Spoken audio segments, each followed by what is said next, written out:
The honourable member from Cumberland Colchester. Speaker, the average doctor is $300,000 in debt from medical school, and the Ontario Medical Association says the latest NDP Liberal tax grab will, and I quote, put further pressure on the viability and sustainability of a fragile system and could force existing physicians out of practice and dissuade new grads from practicing in Canada.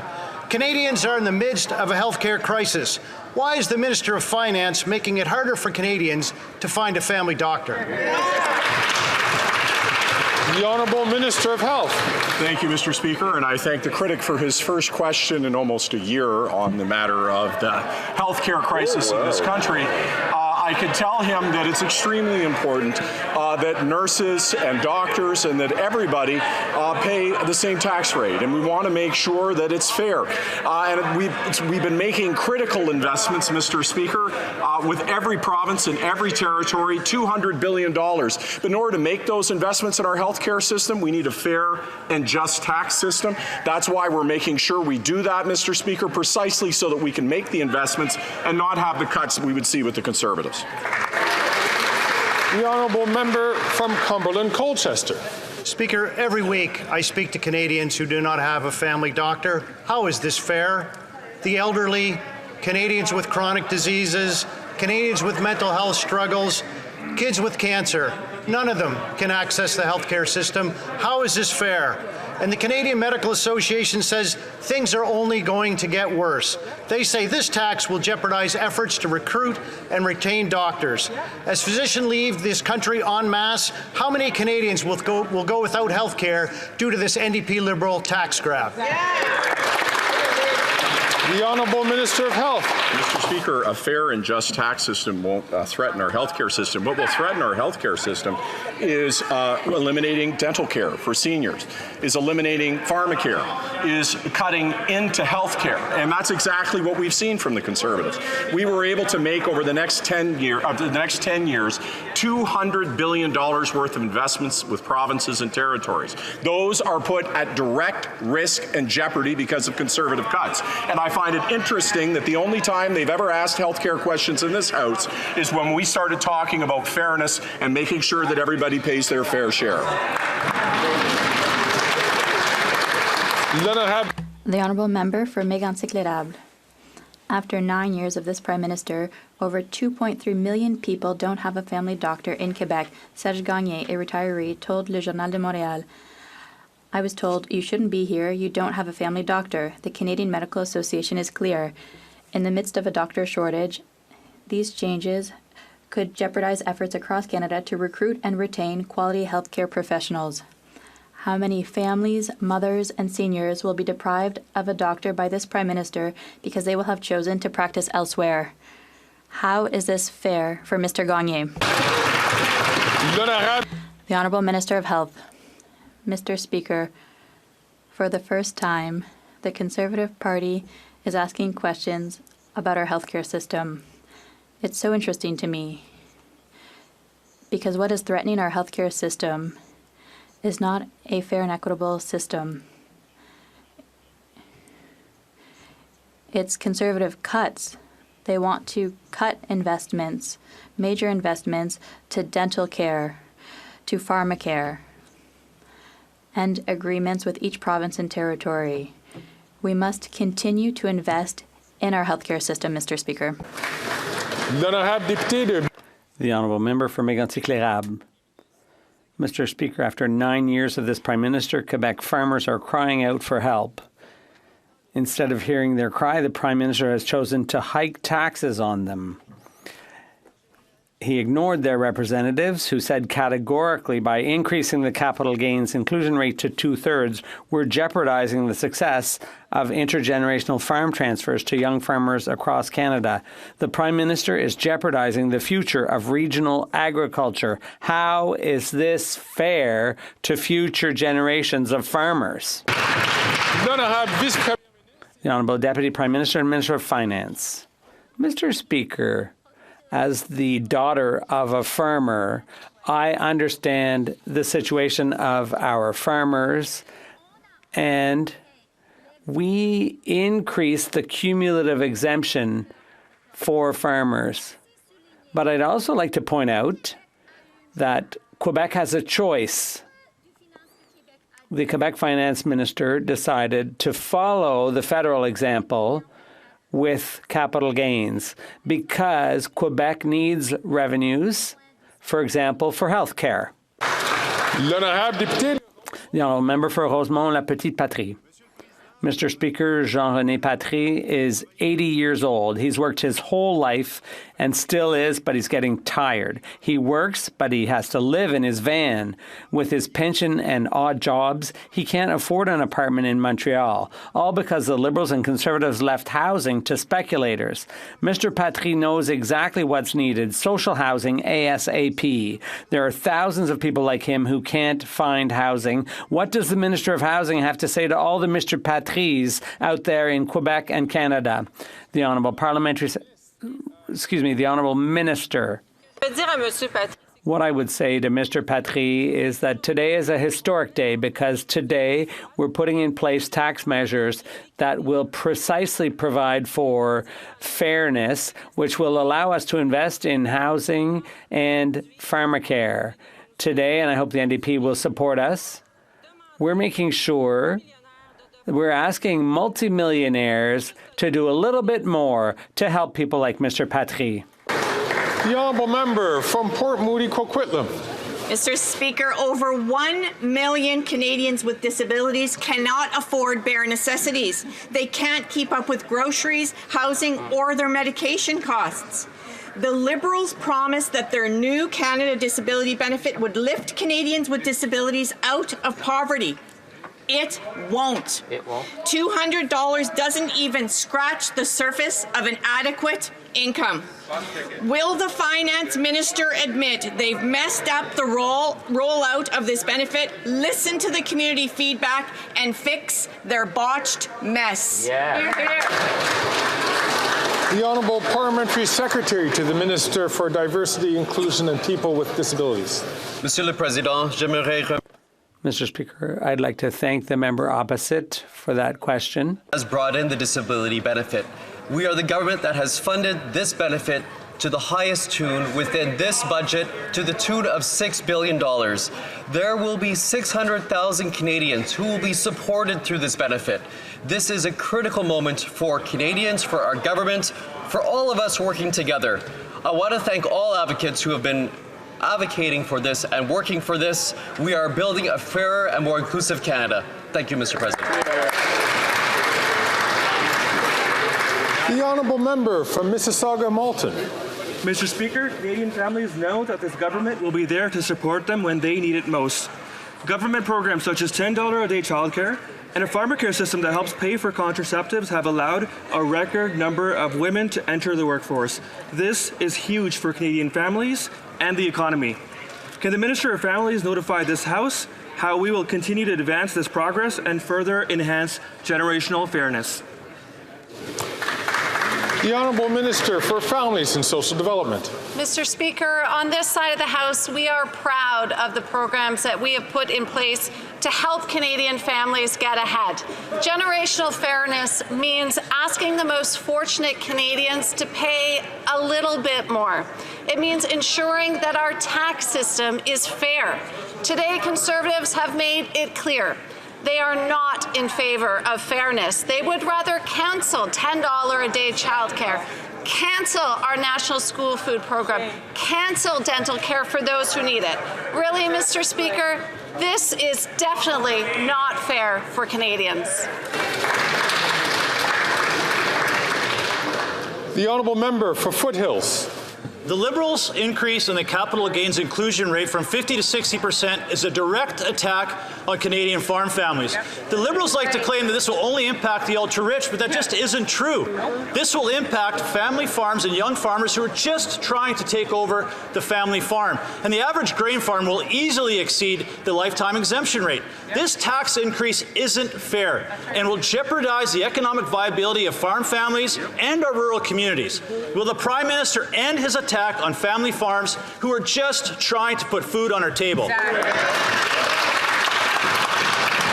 The Honourable Minister for Agriculture and Agri-Food. Mr. Speaker, I appreciate my honourable colleague's question, but it's important to note that when he and his government were in power, they slashed $500 million at Agriculture and Agri-Food Canada. They slashed $200 million out of the business risk management programs. And of course, the question I have is how much more would you slash if you ever got the chance to slash? But I can assure you, Mr. Speaker, that we have reinstated the funding to Agriculture and Agri-Food Canada, and we have reinstated the funding to the business risk management program. We have and will continue to support farmers in this country, Mr. Speaker. I'd like to remind the Honourable Minister that, of course, questions should be put through me. That's the best way that it should be done. The Honourable Member from Foothills. Well, it's still not reassuring that the Agriculture Minister still doesn't know that there's going to be a capital gains inclusion rate change that is going to impact Canadian farmers. Farmers who are trying to work hard every day to feed Canadians. And the only thing that this tax change is going to do is feed an obese Liberal government. They say this is about fairness, but it isn't fair to young farmers. When they buy the family operation, they are burdened with millions of dollars in debt. This is a gift to the ultra-rich who will buy up family farmland, making mega multinational industrial farms. Will the Prime Minister admit this is not a tax on the ultra-rich, this is an attack on the very survival of family farms? The Honourable Leader of the Government in the House of Commons. Mr. Speaker, over the past 9 years, this Conservative Party has a record. When they were asked to vote to lower taxes on the middle class, what did they say? No. When they were asked to approve a Canada Child Benefit, what did they say? No. When they were asked to vote on child care, on pharmacare, on dental care, what did they say? They said no. Why is it when Canadians look to this Conservative Party to stand up for them, they take a seat? I don't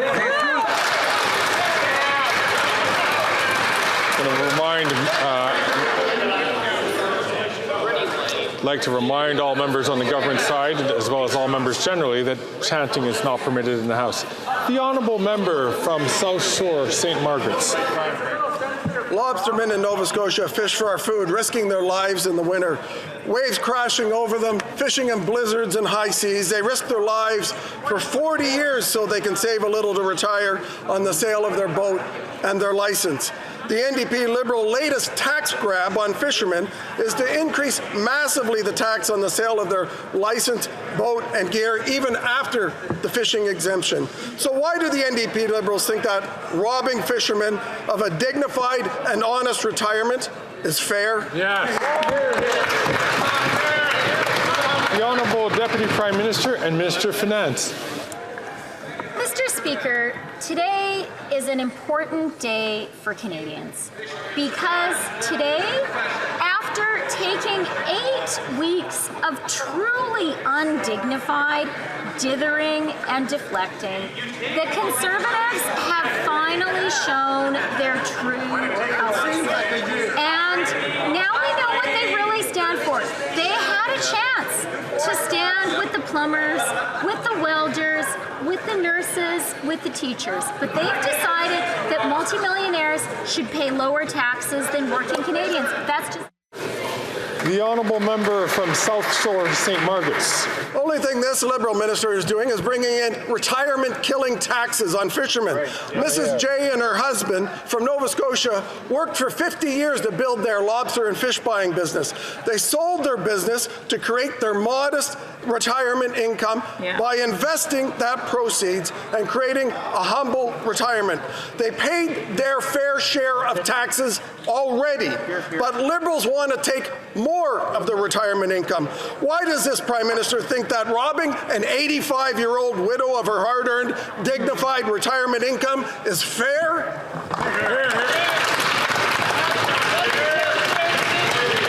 The Honourable Deputy Prime Minister and Minister of Finance. Mr. Speaker, we have already today, at last, established that the Conservatives are against fairness, that they are against a nurse or a welder paying tax at a fair rate.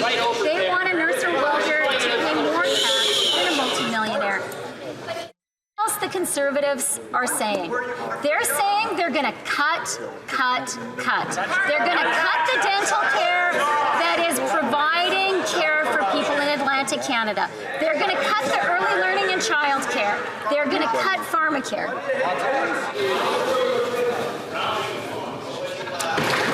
The honourable member from Kelowna Lake Country. During a housing crisis, the Liberal finance minister is making things worse. The new capital gains tax will kill investments in Canada and drive up the cost for those who provide housing. Rental experts are saying the consequences of this tax hike would be disastrous in the short, medium, and long term, citing concerns for viability of long-term investment. This will lead to less places to rent and more cost to renters. Canadians are already facing the highest average asking rent ever. So how is it fair that the Liberals are putting the brakes on new housing when Canadians can barely afford to rent? The Honourable Deputy Prime Minister and Minister of Finance. Mr. Speaker, let's remember that this member is from a party whose leader got 7 affordable units built when he was in charge of housing. Let's remember that their housing plan would actually put more tax on home builders. And let's remember that this is the party that believes in cuts. They're going to cut dental care, they're going to cut pharmacare, they're going to cut early learning and child.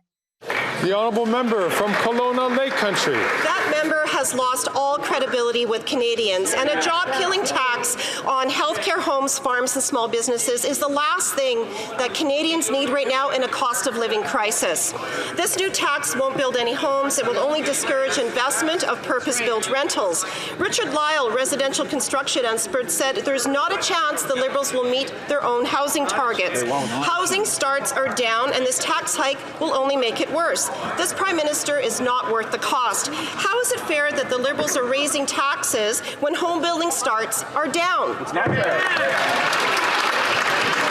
The Honourable Parliamentary Secretary to the Minister of Housing, Infrastructure and Communities. With all due respect to the member, Mr. Speaker, she talks about credibility. She was in the House of Commons committee meeting responsible for housing when an expert from the rental sector told her that her party's position on not waiving GST for the building of purpose-built rentals was deeply irresponsible. That's a direct quote, Mr. Speaker. On top of that, she voted against her community of Kelowna getting almost $32 million to incent zoning changes that will lead to the building of 20,000 homes over the next 10 years. That's the Conservative Party, Mr. Speaker. They identify problems, but they never offer solutions.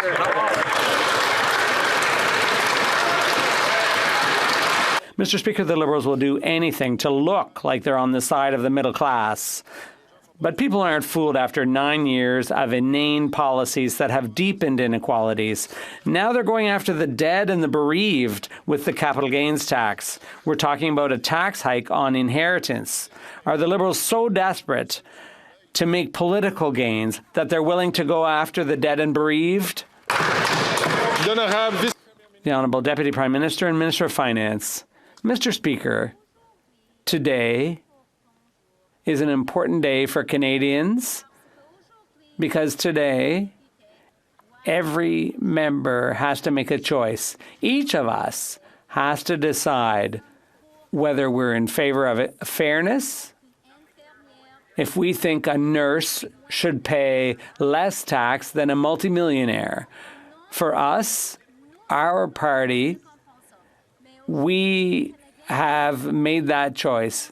But now Canadians can see what the Conservatives think. They're against fairness and in favor of multimillionaires. The Honourable Member for Charlebourg-Saint-Charles. Yeah, Mr. Speaker, we've made our choice, and our choice is to think of seniors who are trying to leave an inheritance to their children, but these Liberal tax measures will be such that taxes will gobble up their inheritance.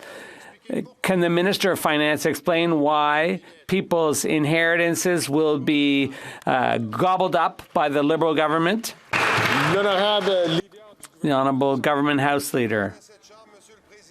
In 9 years in this House, and I would even say in the 20 years since the The Leader of the Opposition has had a seat in this House. Conservatives have voted how? They voted against tax cuts for the middle class, against the Canada Child Benefit, against, every time, against childcare subsidies, against dental care, against pharmacare.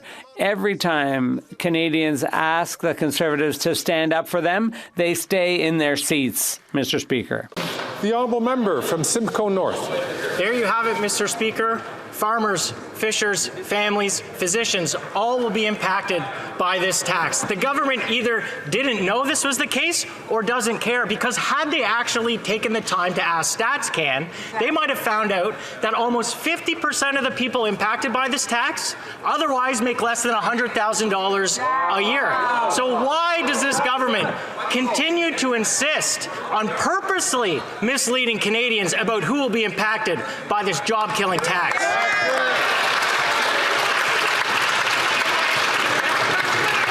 The Honourable Deputy Prime Minister and Minister of Finance. Mr. Speaker, the only party trying to mislead Canadians is the Conservatives, because they have been trying to pose as the party of the little guy. But today, they've had to make a choice.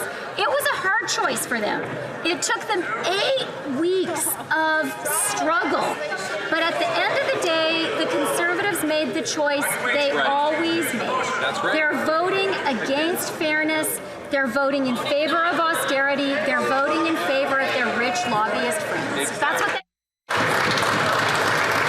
The honourable member from Don Valley East. Thank you, Mr. Speaker. Many young people in my riding of Don Valley East are worried about not being able to find a place to call their home. They see housing being used more and more as a way to make money, and it's hurting their possibility of home ownership. Can the Minister of Public Service and Procurement tell this House what is the government's plan to make housing more affordable and to help build a fairer future for all young Canadians? Good question. The Honourable Minister for Public Services and Procurement.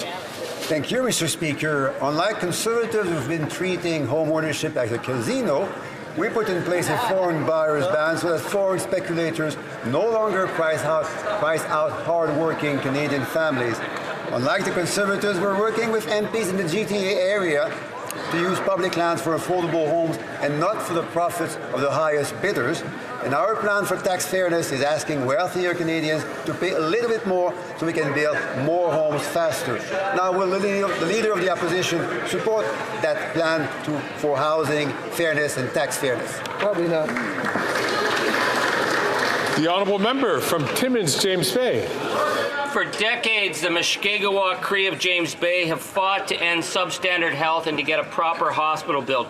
But now that the deadline is looming for the future of the Winnebago Hospital, the federal government has walked away. If they don't return to the table with funding, the construction companies will quit and provincial funding will evaporate. And all these years of hard work will be lost. The communities and the NDP have called on the Prime Minister to intervene. It's now or never. So is the Minister willing to commit today to flow the funds so this hospital in James Bay can finally be built? The Honourable Minister for Indigenous Services. Every Canadian in this country deserves access to health care, and that's why we're working so closely with the hospital, with Ontario, to make sure that residents in the Moosonee area can actually access health care, just like every other person in Ontario. Mr. Speaker, I met with the board yesterday. I met with Grand Chief Fiddler, and the Prime Minister has also written a letter confirming our commitment to this project.